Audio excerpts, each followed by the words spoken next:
6 days before my sister's wedding, my father texted me 11 words. Don't come to the wedding. The guest list is final. I was an army officer. My leave had already been approved. I'd bought the dress, picked out the gift, and planned the drive home. So I did exactly what he told me. I stayed away. Then, that night, my sister called me crying. Dad just saw a photo of you. I asked what was so special about a picture. She told me it had been taken at an army ceremony a few months earlier. I was standing beside a general who had personally congratulated me. Apparently, my father stared at that photo for nearly an hour. Then he asked my sister one question. How long has she been a major? That was when I realized the wedding invitation wasn't what he was really afraid of. He was afraid of what that photograph proved. My name is Madison, and for most of my adult life, my father had a very specific explanation for who I was. I was difficult. Not cruel. Not irresponsible. Not unreliable. Just difficult. In my father's vocabulary, difficult meant I asked questions. I didn't automatically agree with him. I made decisions without asking permission. And when I joined the army at 22, he decided. That was proof I had chosen a life that had nothing to do with our family. When I earned a promotion, he called it just a job. When my sister Emily bought her first house, he called it one of the proudest days of his life. The difference was never subtle. Emily was the daughter who fit the picture he had in his head. I was the daughter who kept stepping outside the frame. That was why the text 6 days before Emily's wedding didn't completely surprise me. Don't come to the wedding. The guest list is final. I stared at those words while sitting on the edge of my bunk, already dressed for morning physical training. What made the message strange was that I'd done everything I was supposed to do. My leave had been approved 3 weeks earlier. I'd bought a dress I normally wouldn't have worn. I'd picked out a wedding gift Emily had once mentioned wanting.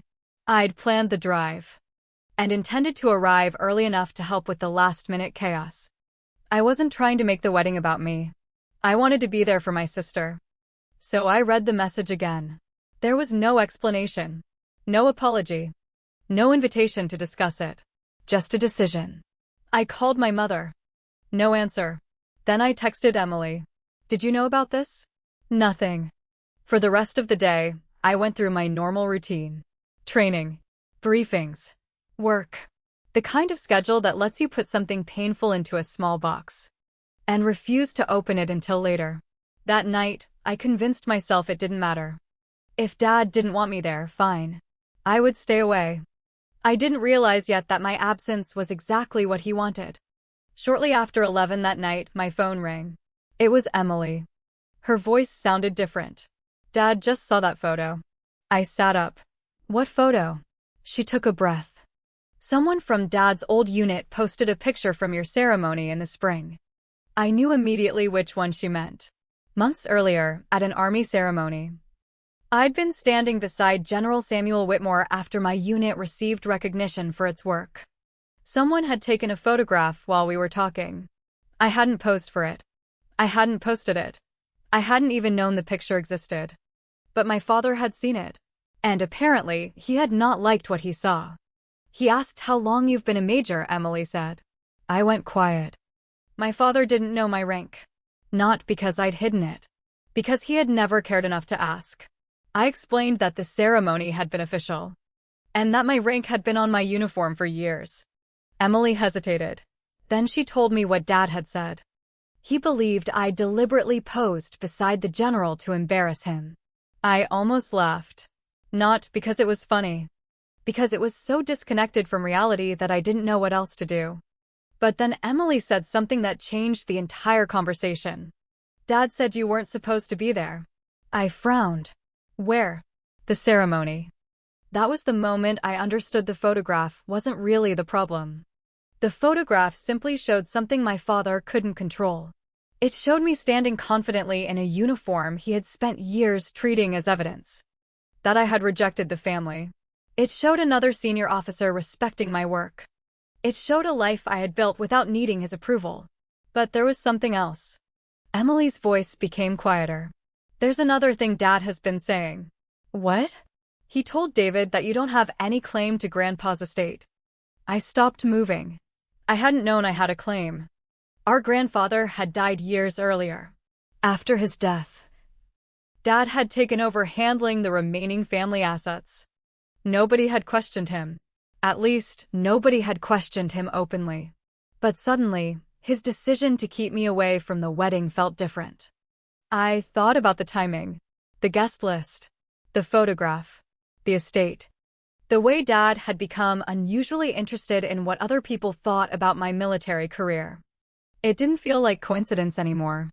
So I told Emily something I hadn't said to my father in years. I think we need to find out what Dad is protecting. She didn't argue. For the first time in a long time, my sister and I were standing on the same side of a problem. The next morning, I made one phone call. I didn't call Dad. I didn't call my mother. I called an estate attorney who had never met our family. I explained that I needed someone to read the documents objectively and tell me what they actually said. The records I had were incomplete, so I started looking for the rest. County records, probate filings, old estate documents. Anything that could establish what Grandpa had intended before Dad took control. What I found changed the story completely. My grandfather's original will had named Emily and me as equal beneficiaries of a trust funded through the sale of his business. Equal. There was no special provision saying Emily deserved more. No clause saying I forfeited my share because I'd joined the military. But later, the money had been moved into a family fund controlled solely by my father. Then I found a substantial withdrawal. The date was almost exactly the same as the closing date on Emily's first house. I didn't blame Emily. She had been told the money was a gift from Dad. She had no reason to assume it came from an account that might partly belong to both of us. The problem was my father. Somewhere along the way, he decided that because I had a career and could support myself, I didn't need whatever Grandpa had intended for me. Emily needed help. I apparently did not. And then I found something even more troubling. There was another transaction prepared for shortly before the wedding. The amount was significantly larger. It hadn't been completed yet. But someone was preparing to move more money. Suddenly, the wedding exclusion made sense. Dad didn't simply want an empty seat where mine should have been. He wanted a room where nobody would ask the wrong questions. For the next few days, my father probably believed everything had gone exactly according to plan. I wasn't at the wedding. Nobody had challenged him in front of the guests. When relatives asked where I was, he had a simple explanation ready. Madison couldn't get leave. The army had other plans. It was believable because it was close enough to the truth to sound reasonable.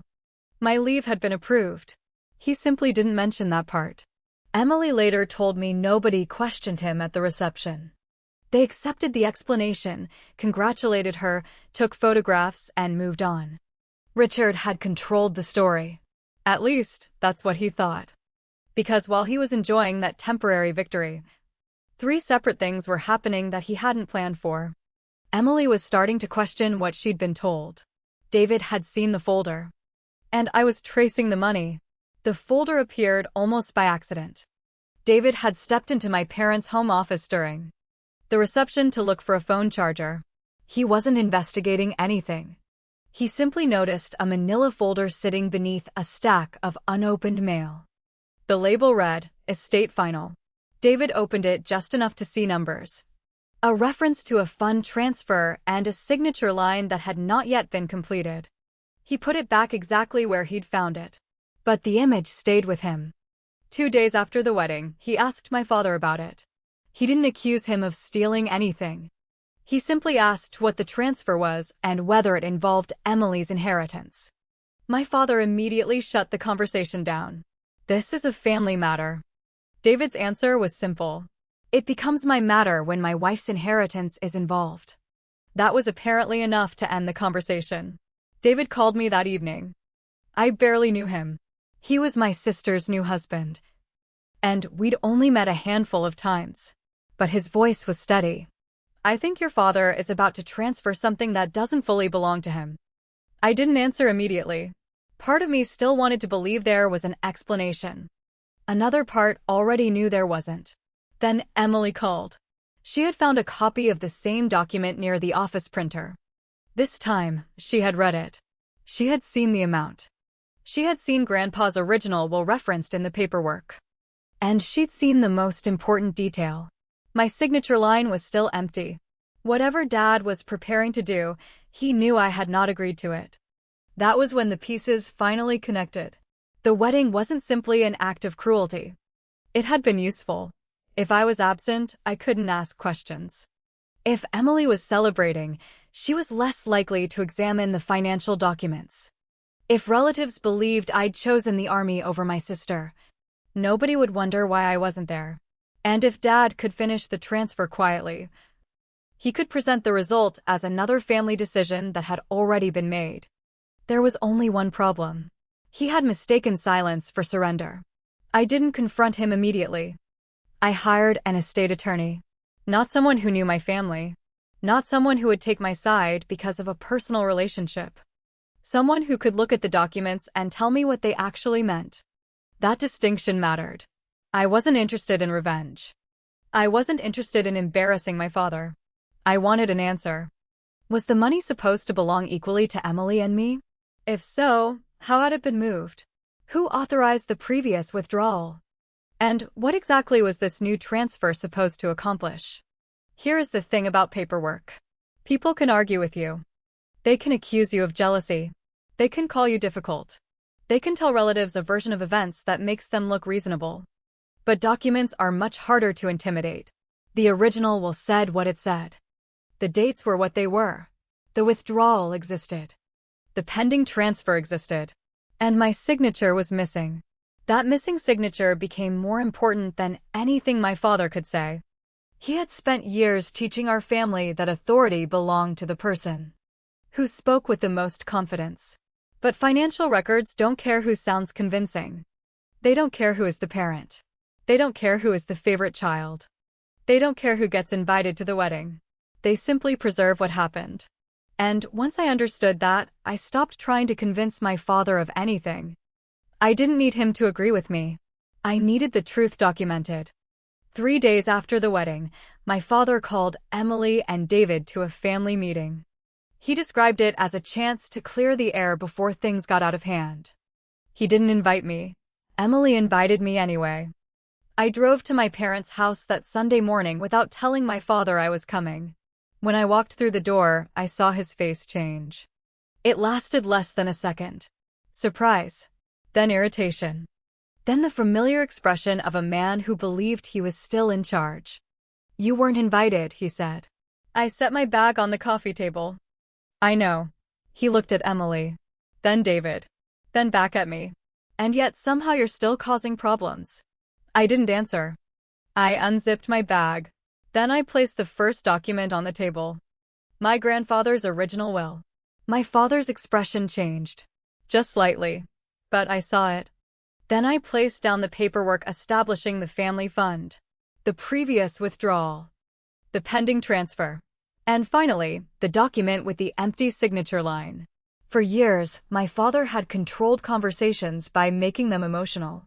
This time, I'd brought something he couldn't redirect. Evidence. Emily picked up the first page. She began reading. "My grandfather named both of us?" Her voice was barely above a whisper. "Yes," I said. My father folded his arms. "That was years ago. Things changed." Emily looked at him. "You told me the money for my house was yours." "It was family money," he said. "That isn't what I asked." For once, Dad didn't have an immediate answer. I slid the next document across the table. "This is the family fund you created afterward." He glanced at it. "You don't understand how these things work." "Then explain it." He looked at me. I didn't raise my voice. I didn't accuse him of stealing. I didn't call him a liar. I simply pointed to the dates. "This withdrawal happened 4 years ago. It lines up with Emily's house closing." Emily looked at the number. "Dad, how much was that?" He dismissed it with a wave. "I helped my daughter buy a house. There's nothing wrong with that." David leaned forward. "That isn't the question." My father looked at him sharply. "You're new to this family. You don't understand how we handle things." David didn't move. "Then explain it." The room went quiet. Nobody was fighting him. Nobody was shouting. Nobody was trying to win an emotional argument. We were asking questions. And questions were exactly what he'd spent years avoiding. Emily picked up the next document. This is another transfer. Dad's face tightened. That was never completed. I know, I said. She looked at the signature line. My name was printed beneath it. The line was empty. So you needed her signature? Emily asked. My father looked at me. I needed everyone to cooperate. That isn't what this says, I replied. He stood up. This is ridiculous. I remained seated. No. What's ridiculous is pretending these documents don't exist because you don't like what they show. His expression hardened. You always have to make everything a battle. No. I looked directly at him. You've spent years making everything about control. I'm just refusing to participate in it anymore. That stopped him. Emily turned another page. There was a reference to Grandpa's original will. Then another financial entry. Then the description of the proposed transfer. Her face had gone pale. Dad, she said, you were going to move more money? He didn't answer. She asked again. Were you? My father finally looked at her. I was trying to protect you. Emily stared at him. From what? From complications. I almost smiled. Not because anything about the situation was funny. Because I finally understood what he'd been doing all along. He had taken every uncomfortable question and renamed it a complication. He had taken control and called it protection. He had taken unequal treatment and called it helping the child who needed it. And he'd taken my absence from the wedding and called it a full guest list. But none of those labels changed the documents. I reached into my bag and placed one final page on the table. It was the formal request for an accounting that my attorney had prepared. My father read the first paragraph, then the second. His posture changed. You already contacted an attorney? Yes. You had no right to do that without talking to me first. I looked at him. You told me not to come to the wedding without talking to me first. He had no response. I continued. You wanted me to stay away. I did. You wanted everyone to believe I couldn't get leave. I didn't correct you. You wanted the family to accept your explanation. I let them. And you wanted this transfer completed without questions. I tapped the document. But that part wasn't mine to approve. The room became completely silent. My father looked at the paperwork again. Then at Emily. Then at David. He seemed to be searching for the person who would step in and restore the old order. My mother stood near the kitchen doorway. She didn't. For the first time, nobody did. My father had spent years believing that if he controlled the room, he controlled the outcome. But now the room belonged to the documents. The formal accounting required the fund's history to be examined. The pending transfer could not simply move forward while its validity was being reviewed. And, because the original will named Emily and me equally, the question was no longer whether Dad thought I deserved anything. The question was what the records actually showed. My father looked at me.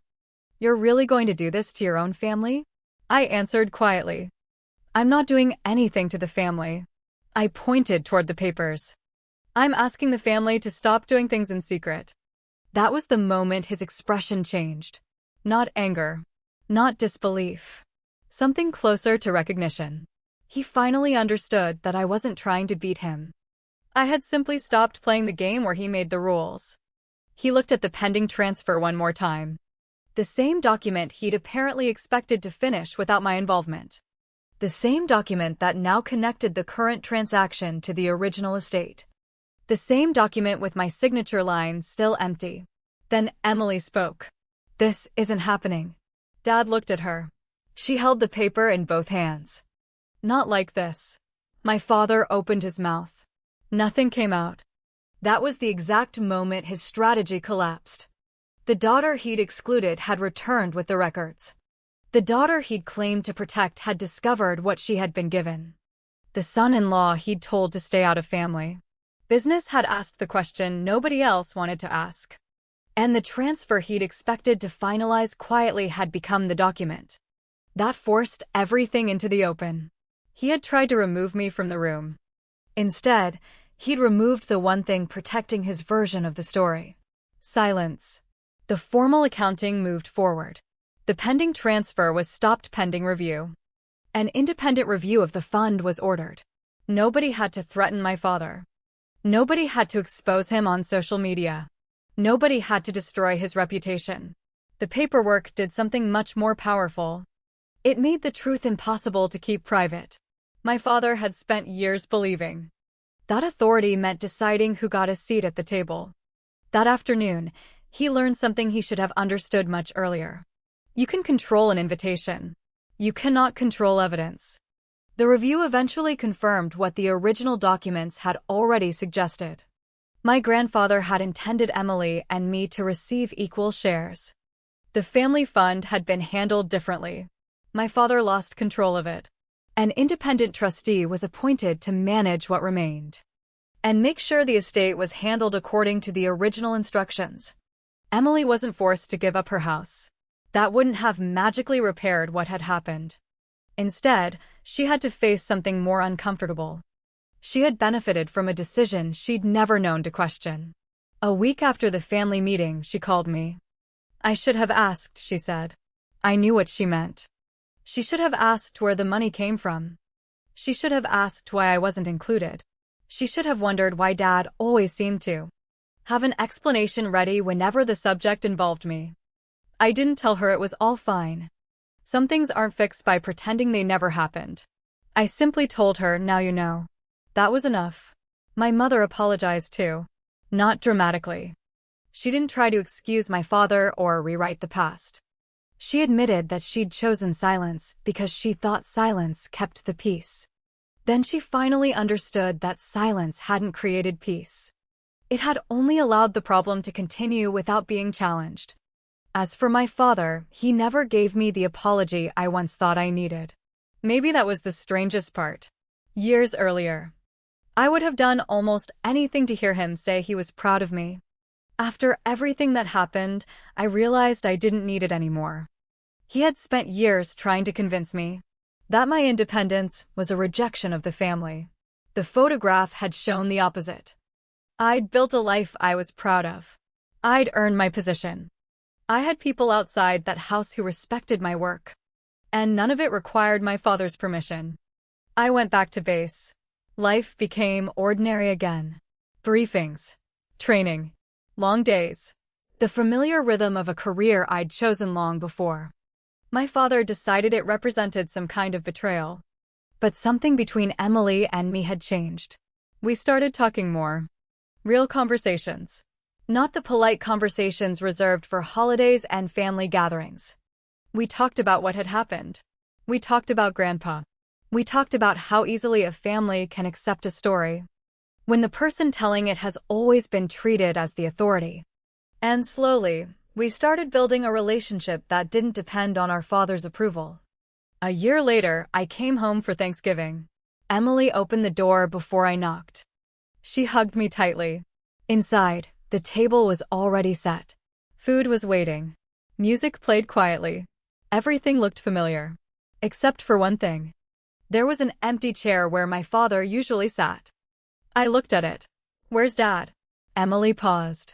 He isn't coming. I expected to feel something dramatic. I didn't. There was no celebration. No satisfaction. Just a quiet understanding that things had finally changed. My father had spent years deciding who belonged at the table.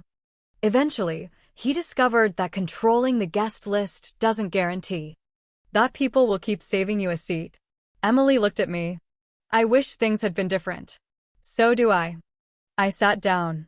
Then I added something I'd learned the hard way. Different starts with telling the truth. And maybe that was the real ending. I didn't defeat my father. I didn't destroy him. I simply stopped helping him hide behind a story that wasn't true. He thought removing me from the wedding would make me smaller. Instead, it gave me the distance I needed to see what was really happening.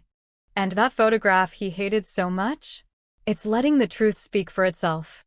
Because people can control invitations. But eventually, the documents catch up with everyone.